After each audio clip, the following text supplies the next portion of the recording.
They called it Hitler's Buzzsaw, a gun so fast its sound alone could paralyze entire squads. But what most people don't realize is that being an MG42 gunner was a nightmare etched in steel and sweat. You were the target everyone wanted dead, clutching a weapon that could spit out 1,200 rounds a minute, demanding machine-like discipline and exposing every weakness in seconds. Crews changed barrels under fire, enemy troops trained to kill them during 10-second swap windows, and the relentless rate of fire forced men to watch the carnage they unleashed, sometimes until their minds broke. The real story behind why being an MG42 gunner was pure nightmare starts with a simple question. Why did Germany build a weapon so effective it nearly destroyed those who used it? German weapons designers faced an impossible deadline as the war in Europe escalated. The MG13, their first attempt at a portable machine gun, relied on a 25-round magazine that emptied in just over 2 seconds. Reloading was constant, and a single crew could not keep up with the demands of modern combat. By 1934, the MG34 arrived with a belt-fed system and a quick-change barrel, pushing the rate of fire to nearly 1,000 rounds per minute. It was a leap forward, fast, accurate, and versatile, but it came with a price. Each MG34 required 150 hours of skilled labor and a complex array of machined parts. That meant fewer guns, higher costs, and a bottleneck in arming the expanding Wehrmacht. By 1941, German factories were under siege from every direction: labor shortages, bombing raids, and raw material rationing. The army needed a solution that could be stamped out in volume, not carved from steel by hand.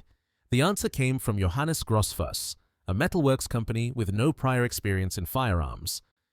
Instead of precision machining, Grossfuss engineers turned to heavy-gauge stamped steel. Using industrial presses, they shaped receivers, barrel jackets, and even internal components in a fraction of the time. The result was the MG42, a weapon that could be built in just 75 man-hours, half the labor of its predecessor, and at a cost of 250 Reichsmarks compared to the MG34's 327. Each gun rolled off the line ready for the mud, grit, and chaos of the Eastern Front. The MG42 kept the features that mattered: belt feeding, quick change barrels, and rugged construction. But it pushed performance to the edge. In combat, the gun's roller-locked action delivered a blistering 1,200 rounds per minute, more than double the firepower of most Allied machine guns. That meant a single crew could pin down entire platoons, cut through massed infantry, or defend a position with a wall of lead. The stamped steel design also meant that replacement parts could be produced quickly and swapped in the field, keeping guns firing even as barrels glowed red and bolts wore down. Grossfuss and other contractors produced over 420,000 MG42s between 1942 and 1945, flooding German units with a weapon that was as cheap to make as it was deadly in action. The simplified design meant that even semi-skilled laborers, including those pressed into service from occupied territories, could assemble the gun with minimal training. The MG42's production miracle was not just a matter of numbers. It was a blueprint for modern military manufacturing, where speed, cost, and reliability outweighed the old obsession with mechanical perfection. In the hands of a German squad, it meant every rifleman now fought behind the teeth of a buzzsaw. 10 men made up the standard German infantry squad in World War II, each role defined by the tactical needs of the MG42 at its core. The squad leader, usually armed with an MP40 submachine gun, directed movement and chose targets, always keeping the machine gun team at the center of his plan. Second in command handled communications and took over if the leader fell.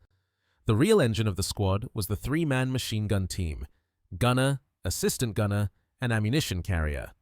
The gunner, known as Schütze 1, carried the MG42 itself, a sidearm for close defense, and a 50-round drum clipped to the gun for immediate action.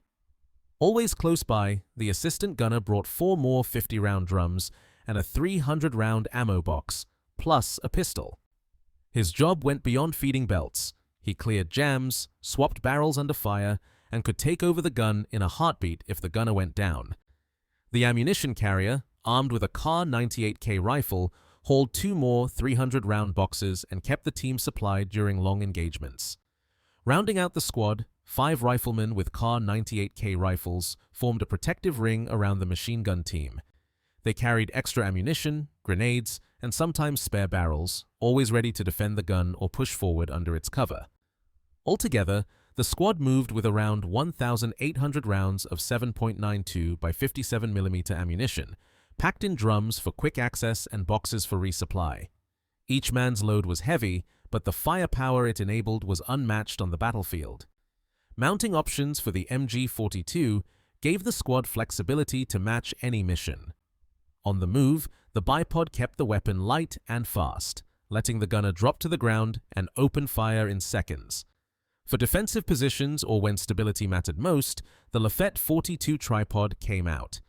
This heavy mount turned the MG42 into a fixed gun platform, allowing for indirect fire with optical sights and preset traverse settings. Crews could lay down sweeping fire across open ground or cover likely approach routes with mechanical precision. The gun also adapted easily to vehicles, mounted on half-tracks, armored cars, tanks, and even motorcycle sidecars. Its high elevation capability made it a quick-firing anti-aircraft weapon, able to engage low-flying planes or paratroopers with bursts of 20 to 25 rounds per second. Each mounting method defined how the squad fought. On the bipod, the MG42 was the spearhead of assaults, fast, mobile, and always pressing forward. On the tripod, it became the backbone of defensive lines, locking down ground and forcing the enemy to think twice before advancing. Vehicle mounts brought the gun's firepower wherever it was needed, from convoy protection to mobile assaults. The squad's entire organization, from ammunition distribution to movement drills, reflected the reality that the MG42 was not just a weapon but the heart of German infantry tactics. Every man's job, every piece of equipment, revolved around keeping the gun firing and the squad alive. A burst from the MG42 lasted just a heartbeat, 5 to 7 rounds, no more. Every German gun crew drilled for this rhythm, counting off each squeeze of the trigger, because the barrel would glow red-hot after only 250 rounds. 20 seconds of sustained fire was all it took. The assistant gunner's job became a race against the clock. Unlatch the side hatch, yank the scalding barrel free, slam a fresh one home, and lock it down, all while enemy soldiers watched for that exact moment. Allied manuals and training films warned that the best chance to rush a German position came during these barrel swaps. The window was less than 10 seconds, but every second stretched out under fire. The assistant gunner had to ignore the chaos, keep his hands steady, and work fast. If the change took too long, the whole crew risked being overrun. A barrel change wasn't just a technical drill, it was a test of nerve, teamwork, and timing, played out while bullets snapped overhead. For the men behind the MG42, survival depended on mastering this 10-second ritual, knowing that hesitation could mean the end for everyone on the line. On the beaches of Normandy, the MG42 turned entire stretches of sand into killing grounds. At Omaha, a single gunner like Heinrich Severloh could fire over 12,000 rounds in hours, raking the surf with bursts that left hundreds of Allied soldiers dead or wounded. Survivors recalled the relentless sound, unbroken, mechanical, impossible to outflank. On the Eastern Front, the gun's role was no less brutal. Against Soviet human wave assaults, MG42 crews sometimes fired until their barrels warped and ammunition ran dry, watching as lines of men fell and more kept coming. The psychological toll on gunners was enormous. Some reported breaking down after battles, unable to process the devastation they had delivered in minutes. Others lived with the memory of what they'd seen, their nightmares filled with the weapon's distinctive roar. In occupation zones, the MG42's power was sometimes turned on civilians during reprisals. Not every soldier obeyed. There are accounts of men refusing to fire on non-combatants, knowing the penalty could be death.